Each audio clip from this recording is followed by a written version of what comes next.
I am Ferdinand Marcos, and I am the President of the Republic of the Philippines. I stand today on behalf of 110 million Filipinos. So yun mga kababayan, nakikita nyo, presidential assistance to farmers, fisher folks, and families affected by oil spill. Diyan po sa Nabutas yan. Kahapon yan guys, September 12. Sabi ko sa inyo, ang Pangulo, wala na lang ginawa kundi tumulong sa ating mga kababayan na talagang nangangailangan ng tulong dahil ito sa pagkalat ng langis sa karagatan. Kasama na po ang nabutas dyan mga kababayan. At syempre apektado ang maraming pamilya, ang mga mangingisda. Nako, at hindi lang po yan, yung kasama na dyan ang pagbibigay tulong ng ating mga kababayan na maralita. Katulad din natin ay yung tupad, AKAP program, bagong programa ng Marcos admin yan guys ha. At syempre sinali ang 4Ps, ang IX, ang bagong programa ng DSWD. Lahat yan makikinabang. Anong klaseng kulay ka, makikinabang po yan. At magandang balita to guys, no? Ay sinabi po ng congressman yung problema nila dyan sa Nabutas dahil dito sa pagbaha, agay tapos na mga kababayan. Sobra-sobra ang papasalamat nila sa ating mahal na Pangulo. Talaga naman isang buwan lang tinapos na ang proyekto na yan. So dahil dito mga besa, para kompleto detalyado, shout out sa mga taga Nabutas and congratulations. At syempre, happy birthday sa ating mahal na Pangulong Marcos Jr. today, September 13, 2024. Aba, still young ang looking guys 67 years old na si Pangulong Marcos Jr. pero medyo bata pa ang mukha, no? So dahil dito mga kababayan, panoorin nyo and see you again on my next upload video. Bye and babus. God bless Philippines. Abangan nyo ang Pangulo sa mga lugar ninyo mga kababayan, iikot yan. Hindi lang po sa Nabutas, Luzon, Visayas at Mindanao. God bless Philippines. Eto na.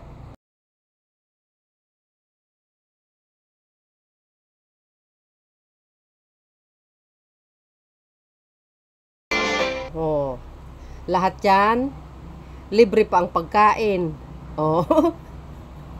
Di ba mga bes? Lahat yan makatanggap at mayroon silang regalo. Dinagdagan kamo ang kanilang matatanggap. Himbis 5,000, ginawang 7,000 ni Pangulong Marcos Jr.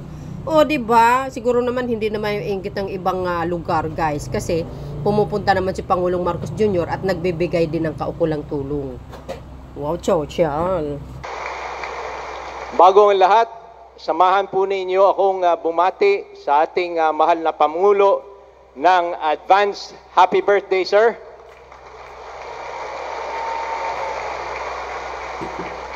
Ibang klaseng mag-birthday ang ating Pangulo.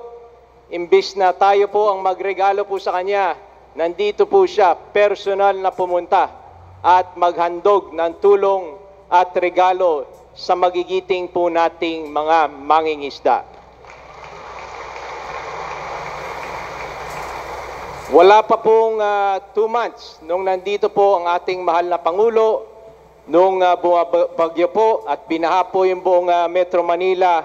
Personal po siyang pumunta po dito sa Tansa, tumulong, nagbigay ng tulong at sabi po niya, naalala ko nung in-interview po siya, sabi niya, napaka-importante na personal akong pumunta po dito at tingnan ko ang sitwasyon kung bakit nangyari ito.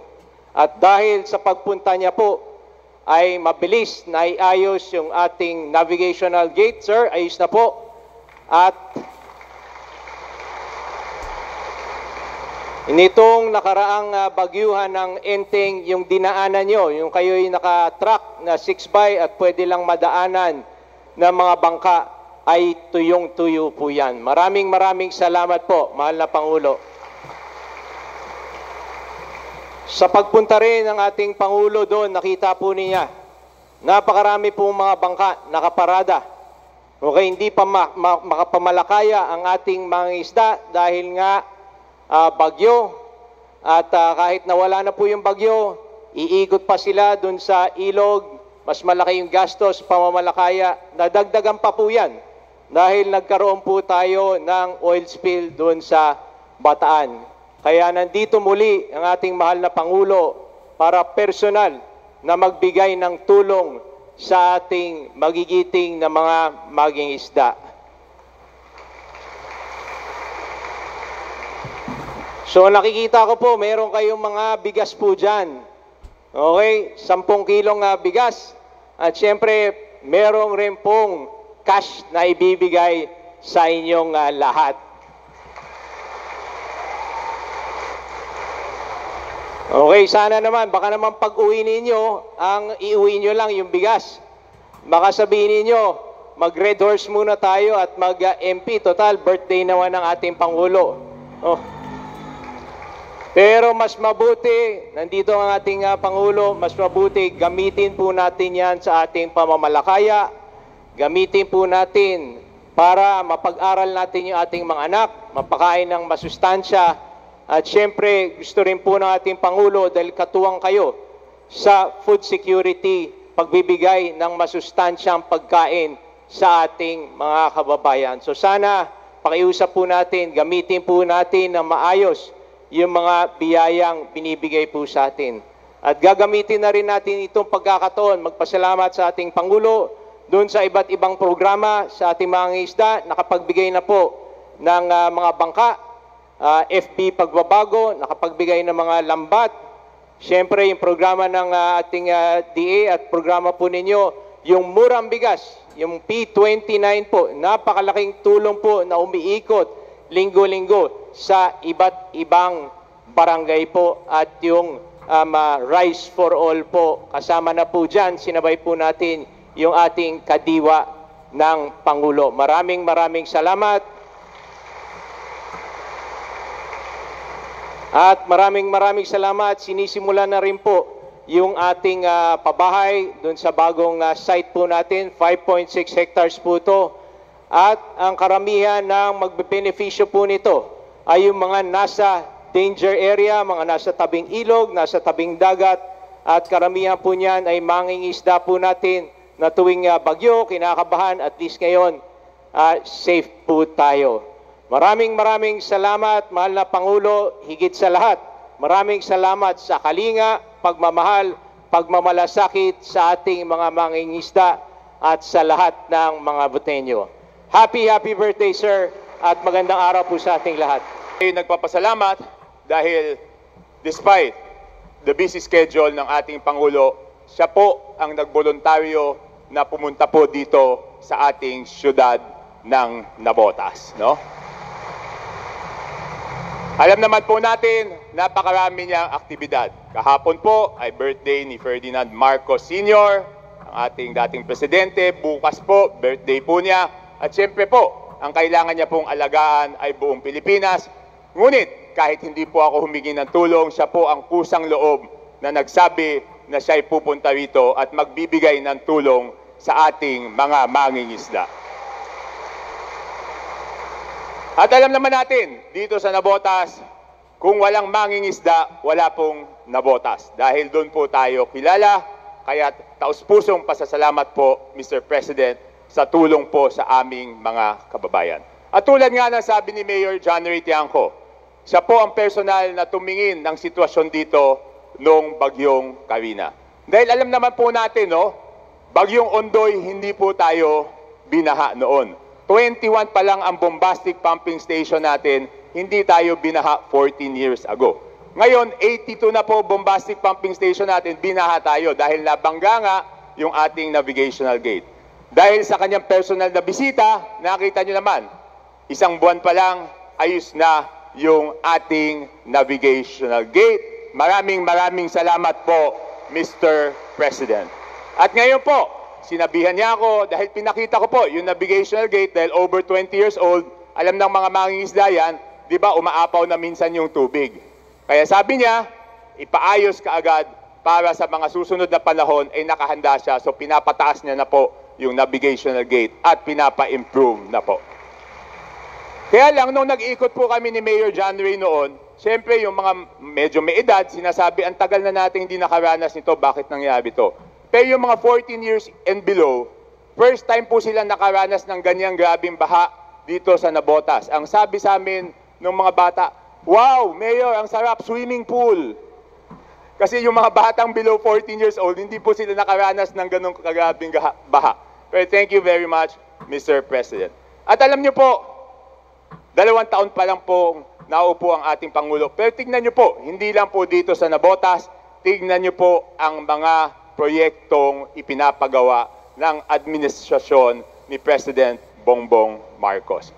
Isa sa mga kanyang pinagtutuunan ay yung mga specialty hospitals, lung center, kidney center, heart center, na lahat pinapakinabangan ng ating mga kababayan. Pinapadamihan niya po yan, hindi lang po dito sa Metro Manila, kung hindi sa iba't ibang region ng Pilipinas.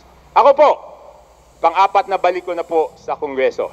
Pero kayo magiging saksi na ngayon lang po sa kasaysayan ng paglilingkod, nagkaroon ng ganyang karaming medical assistance. Ngayon lang po sa kasaysayan ng paglilingkod sa gobyerno, nagkaroon ng ganyang kadaming AICS. Ngayon lang po sa kasaysayan ng paglilingkod na buwan-buwan po ang ating tupad. No? At ngayon lang po yung bagong programa na binigay na AKAP. No? Yung Ayuda sa Kapos ang Kita program.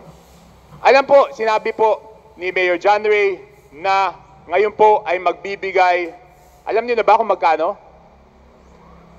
O bukod doon sa 10 kilong bigas, ang mga fisher folk ay makakatanggap po kayo ng 5,000 pesos mula sa ating Pangulong BBM. Ang sarap mag-birthday, no? Sana everyday birthday na lang ni Presidente BBM. Okay? Hindi pa po tapos yan. Ngayon siya nandito. Bukas, kahit wala siya dito, meron pa rin siyang pa-birthday doon sa ating mga PWD, persons with disability. Doon sa, meron tayong 2,386 PWDs, no? So yung 1,380, meron siyang binigay na 5,000 pesos muli para sa 1,000 PWDs. Ibibigay po natin yan bukas.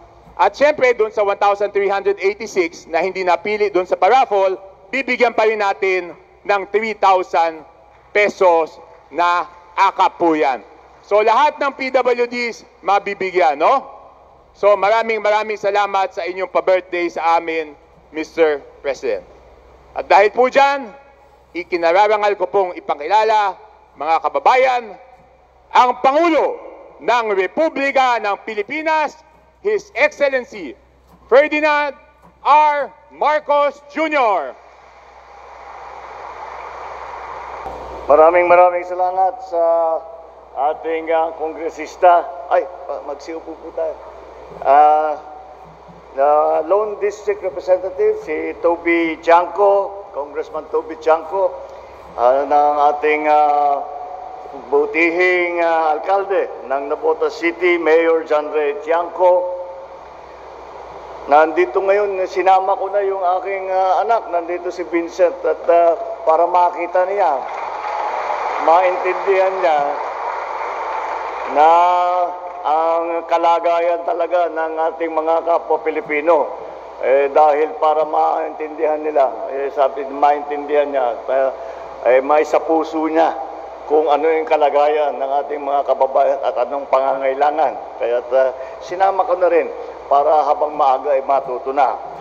Ang aking mga kasamahan sa pamahalaan at ang pinakamahalaga, nandito ngayon ang mga benepisyaryo ng ating ibibigay na tulong ngayong araw. Kayo po na ating mga mangingisda dito sa Navotas. Magandang araw po sa inyo lahat. Bukod sa matinding pag-ulan at pagbahang dulot ng sama ng panahon nitong huling bahagi ng Hulyo, nagising tayo sa balita na may ilang barko na lumubog sa karagatan ng Bataan. Hindi lang basta karagatan ang naapektuhan, kundi lalo na ang kabuhayan ng libo-libong mangingisda at ang inyong mga pamilya. Ngunit sa halip na panghinaan ng loob, ang pamahalaan ay agarang kumilos. mula sa pagbibigay ng tulong sa mga apektadong pamilya hanggang sa pagtugon sa pagtagas ng langis, sa pagtutulungan ng ating mga ahensya.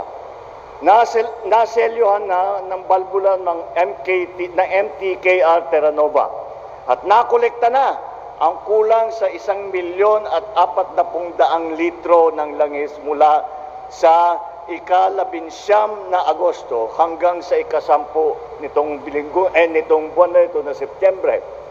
Sa kabila ng mga unos, tulad ng bagyong Enteng na pansamantalang nagpatigil sa siphoning operation, malapit na natin matapos ang trabahong ito. Sa kasalukuyan, ang report sa akin ng Coast Guard at kasama yung mga tumutulong sa atin na yun na nga, mga technical na naghigop talaga ng langis.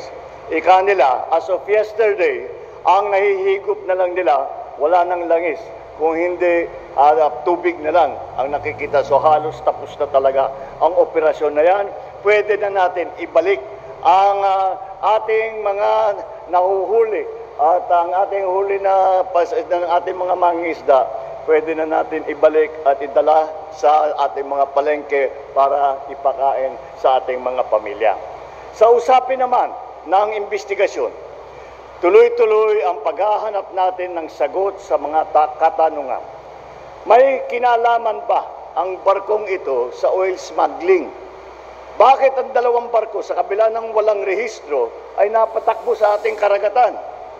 Lahat ito ay iniimbestigahan para tiyakin na papanagutin natin ang mga may sala. Sa gitna ng mga katanungan, may mabuting balita naman tayong hatid. Ligtas nang ihain ang isda at iba pang mga pagkaing dagat sa ating mga lamesa. Sa makatuwid, maayos po ang kalidad ng hangin at tubig sa Navotas para sa kalusugan ng ating mga kababayan. Sa usapin naman tungkol sa tinatawag na compensation, patuloy na nag-uusap ang mga ahensya ng gobyerno at ang mga may-ari ng barkong Terra Nova. Sila po ay sasagot sa mga pinsalang dulot ng oil spill. Ang Presidential Assistance to Fisherfolk and Families ay ipamimigay natin sa mahigit na 8,600 apektadong mangingisda sa Navotas. Ang office naman of the House Speaker ay may handog din na 10 kilong bigas para sa bawat sa inyo na nandito ngayon. Ang tulong na ating ipapamahagi ngayon ay hindi lamang simbolo ng suporta, kundi ng ating panindigan na hindi natin pababayaan ang ating mga kababayan, lalo na sa panahon ng pangangailangan. Batid din namin ang pagsubok na dala ng pagbaha sa inyong lungsod. Kaya naman, nagtulungan ang DPWH, ang MMDA at ang LGU upang agad na maisaayos ang Navotas Navigational Gate para sa mga organisadong pagdaloy ng tubig, lalo na sa panahon ng tag-ulan at high tide. Kaakibat nito, ipinapatupad din natin ang Kalinisan Program sa pangunguna ng DILG upang maisulong ang bayanihan tungo sa responsableng pamamahala ng ating kapaligiran na magiging malinis at pamayanang malayo sa banta ng mga sakuna. Mahalagang bahagi ng programang ito ang paghikayat sa mga komunidad na magsagawa ng mga solid waste management intervention at cleanup activity na makatutulong upang mapigilan na maharangan ng mga basura ang ating mga flood control structure, ang ating mga bomba na ginagamit na nababara dahil nga nagkalat ang basura.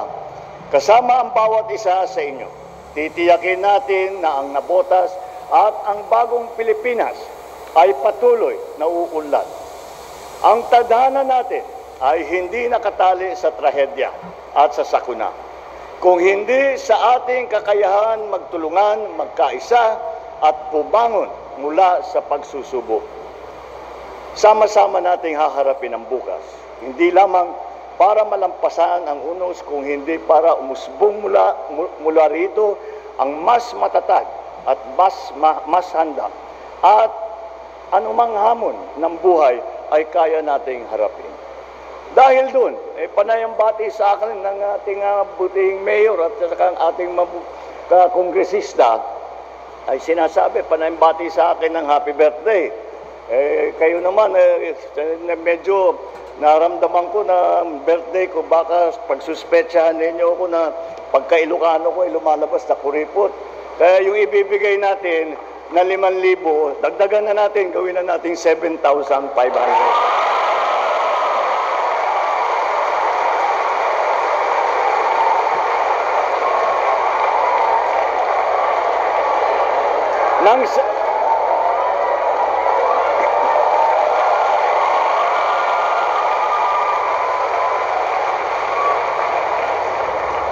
Kaya para naman masabayan ko kayo, pagka happy birthday ang bati nyo sa akin, ako rin makakapagbati ako sa inyo. Happy birthday din sa inyong lahat. Maraming salamat. Mabuhay po kayo lahat. Mabuhay ang bagong Pilipinas.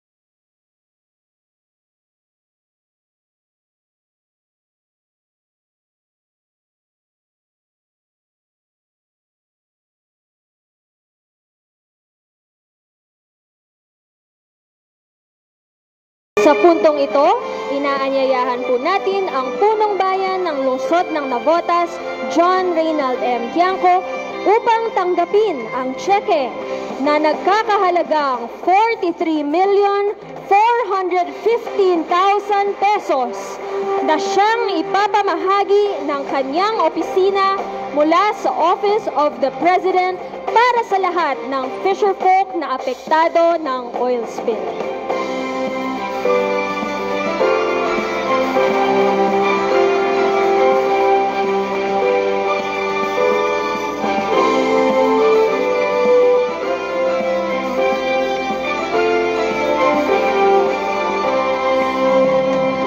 Maraming salamat po, mahal na Pangulo, at congratulations po sa City of Navotas!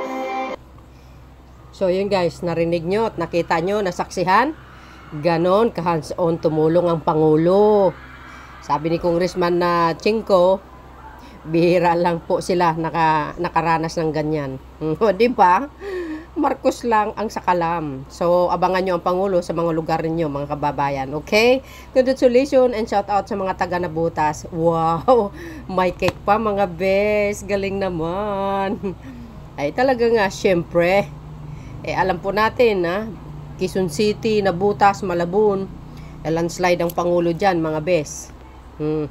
Kasama ang kanyang anak. Ayan, si Simon at saka si Vene. So, batiin nyo naman ang Pangulo sa kanyang kaarawan, guys. Okay?